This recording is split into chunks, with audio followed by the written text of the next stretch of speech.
Hello everyone, আশা করছি তোমরা সকলে ভালো আছো। আগের ভিডিওগুলোতে তোমাদের শেয়ার করেছিলাম যে কোথায় কবে আমি আর দিদিভাই ঘুরতে গেছিলাম, সেই সব ভিডিওগুলো। তো আজকে প্ল্যান করেছি আমরা ভিক্টোরিয়া মেমোরিয়াল যাব। তো তার জন্য রাস্তায় বেরিয়ে পড়েছি। এখন মোটামুটি বাজে 3টের কাছাকাছি। তো বাসে উঠে পড়েছি আমরা।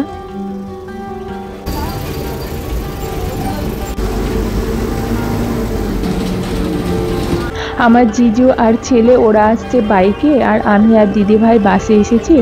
এসে এই যে পৌঁছে গেছি ভিক্টোরিয়া মেমোরিয়াল, কিন্তু আমরা ফ্রন্টে না নেমে আমরা ব্যাক সাইডে নেমেছি।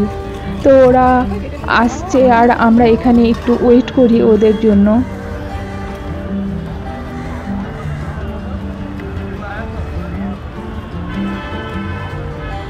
এখানে আমরা সামান্য ঘোরাঘুরি করতেই ছেলে ফোন করলো যে মা আমরা পৌঁছে গেছি, তোমরা কোন দিকে আছো। আমরা বললাম যে আমরা তো ব্যাক সাইডে আছি। তখন ওরা বলল যে তোমরা এই রাস্তাটা দিয়ে ভিতরে চলে এসো, আমরা যাচ্ছি তোমাদের সঙ্গে, তাহলে দেখা হবে, তো একসঙ্গে হয়ে যাব। তো সেই কথা মতো আমরা এই গেটটা দিয়ে ভিতরে ঢুকে পড়লাম। প্রথম দিন থেকেই ভিক্টোরিয়ায় আসবো বলছি, কিন্তু সেটা আর হয়ে উঠছে না। যাই হোক, শেষমেশ আজকে হয়েছে, এসে পৌঁছেও গেছি আমরা।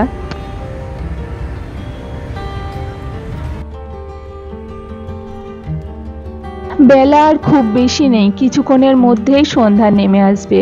যেটুকু আলো আছে সেইটুকু আলোতেই মানে চারিপাশটা সুন্দরভাবে দেখতেও পাচ্ছি আর তোমাদেরকে আমি দেখাতেও পারছি। আজকে চলে এসেছি প্রায় কটা বাজে, এখন 4:30 কাছে। আজকে চলে এসেছি ভিক্টোরিয়া মেমোরিয়ালে। তো আসতে দেরি হয়ে গেল অনেকটাই, যেহেতু শীতের সন্ধ্যা, অন্ধকার অন্ধকার হয়ে আসছে। যেটুকু বেলা আছে একটু ভিডিও আর একটু ফটোগুলো তুলে নিই। আর পুরো ভিডিওটাতে এখানে কী কী দেখলাম তোমাদের অবশ্যই দেখাবো। এইরকম আমার দিদিভাই ব্যস্ত ফটো তুলতে।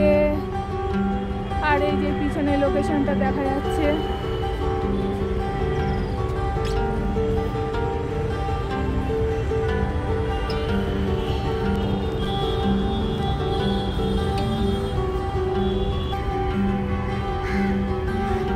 এইদিকে আমার দিদি আর জিজু যে ফটো তোলাতে ব্যস্ত, কত রকমভাবে ফটোর পোজ হচ্ছে।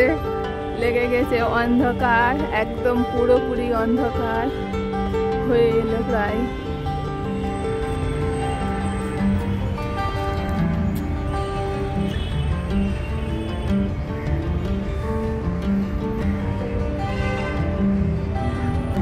একজন कैमरामैन और एकजन पब्लिक, और हम इधर से देख रहे हैं।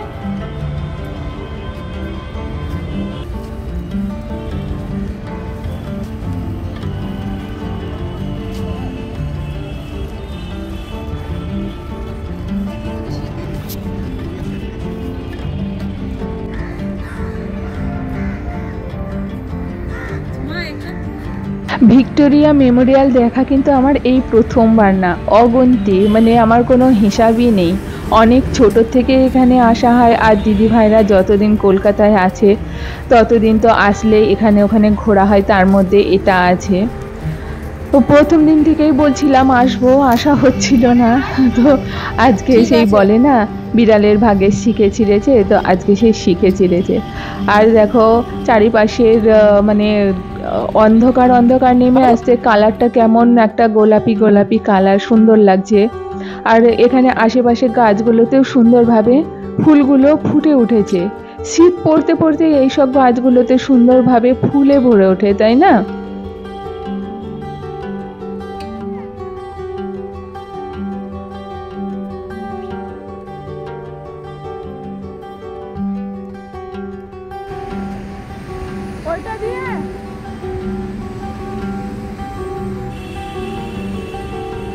আমরা যখন এই গেটের মধ্যে দিয়ে ভেতরে ঢুকলাম, তার কিছুক্ষণ হাঁটার পরে আমরা ঠিক বুঝতে পারছিলাম না।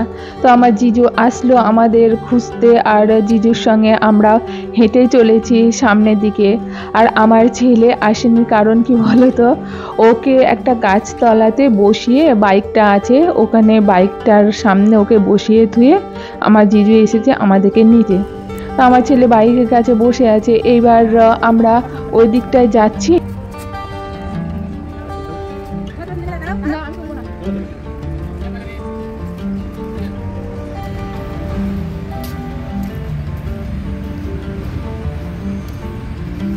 গেটের বাইরে দিয়ে আমরা বেরিয়ে এলাম, আর রাত্রিবেলায় এই দেখো ভিক্টোরিয়া মেমোরিয়ালটাকে কত সুন্দর অপূর্ব লাগছে।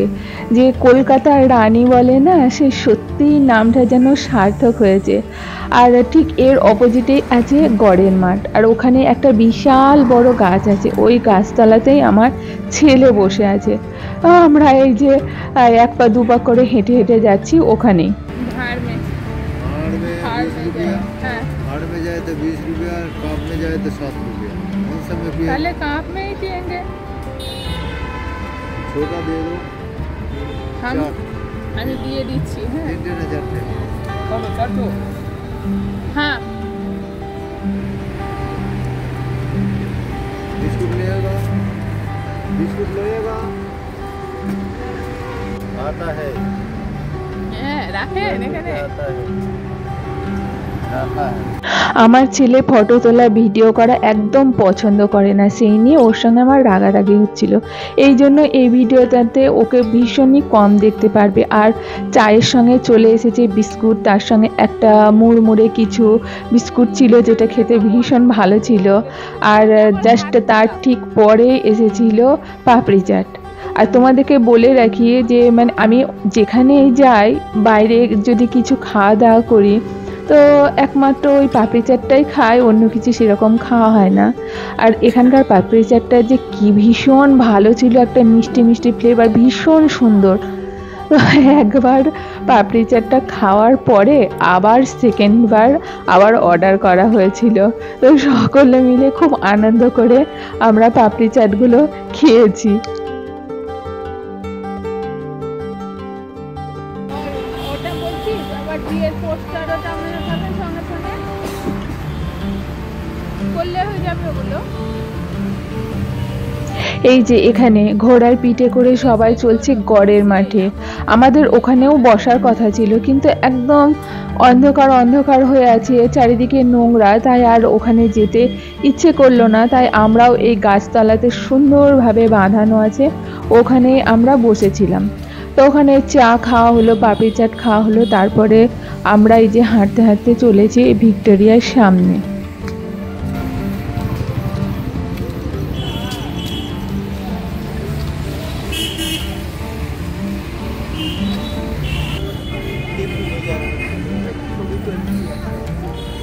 আর বারাসাত তো সামনে। একটা ছবি তুলে দে না আমার আর ওর।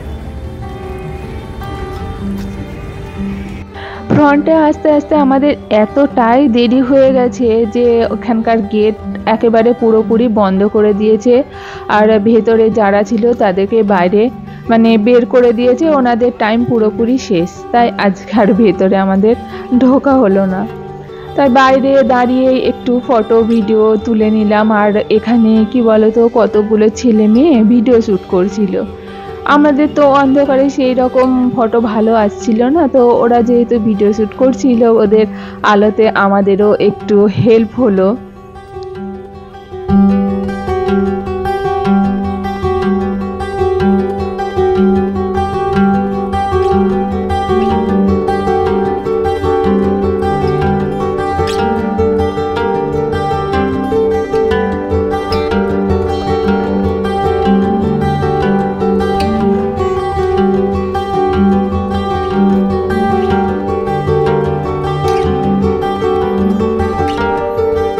সাংসারিক জীবন থেকে কয়েকদিনের জন্য ছুটি নিয়ে ঘুরতে কার না ভালো লাগে, তাই না? আমারও ভীষণ ভালো লাগছে এখানে ঘুরতে এসে। সকালবেলাটা তো ঘরের মধ্যেই কেটে গেল, আর বিকেলের পর থেকে এই যে বাইরে বেশ অনেকটা ঘুরলাম, এতে মনটা অনেকটাই ভালো লাগছে। আর আমি একজন নতুন ইউটিউবার, যদি আমার এই ভিডিও তোমাদের ভালো লাগে তাহলে একটি লাইক আর সাবস্ক্রাইব করে অবশ্যই পাশে থেকো। আর আমি অবশ্যই বলছি যদি আমার এই ভিডিওতে তোমাদের কোথাও কোনো জিনিস কমতি লাগে তা সেটা কমেন্টের মাধ্যমে অবশ্যই জানিও। আমি চেষ্টা করব নেক্সট ভিডিওতে সেই ভুলগুলো না করতে।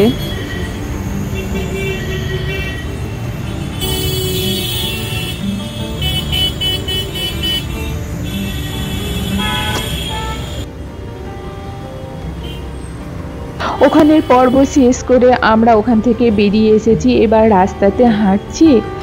আর হাঁটতে হাঁটতে ওখান থেকে বাস পাওয়া যাবে না, তাই আমরা এই যে হাঁটতে হাঁটতে চলেছি ফ্রন্ট উইলিয়ামের দিকে, আর ওখান থেকে আমরা বাস ধরে নেব। আর এই যে রাস্তার সাইডে যে ল্যাম্পপোস্টগুলো আছে সেগুলো এত সুন্দর লাইট দিয়ে সাজানো যে কতটা ভালো লাগছে। আর কলকাতা রাত্রেবেলায় রাস্তাটা দেখো, মানে রাস্তা গিজগিজ করছে। যাই হোক, আমরা বাসে উঠে পৌঁছে গেছি চৌরাস্তা, মানে বাড়ির কাছে চলে এসেছি। আর বাড়িতে দিদি ভাইয়ের মেয়ে আছে, ওর জন্য তো কিছু নেওয়া হয়নি, আমরা তো ওখানে অনেক কিছুই খাওয়া দাওয়া করেছি, তাই এখান থেকে ওর জন্য একটু কিছু নিয়ে নিচ্ছি। তো আমার এই ভিডিওটি যদি ভালো লাগে অবশ্যই একটি লাইক করে দিও, পারলে কমেন্টে জানিও কার কেমন লেগেছে, সেটা খারাপ হোক বা ভালো। আর যদি ভালো লাগে একটুও তাহলে সাবস্ক্রাইব করে পাশে থেকো। তোমরা সকলে ভীষণ ভালো থেকো। আর আমি পরবর্তীতে আর কোথায় কি যাচ্ছি সেটা ভিডিও নিয়ে আসবো, তোমরা অবশ্যই দেখো। টাটা।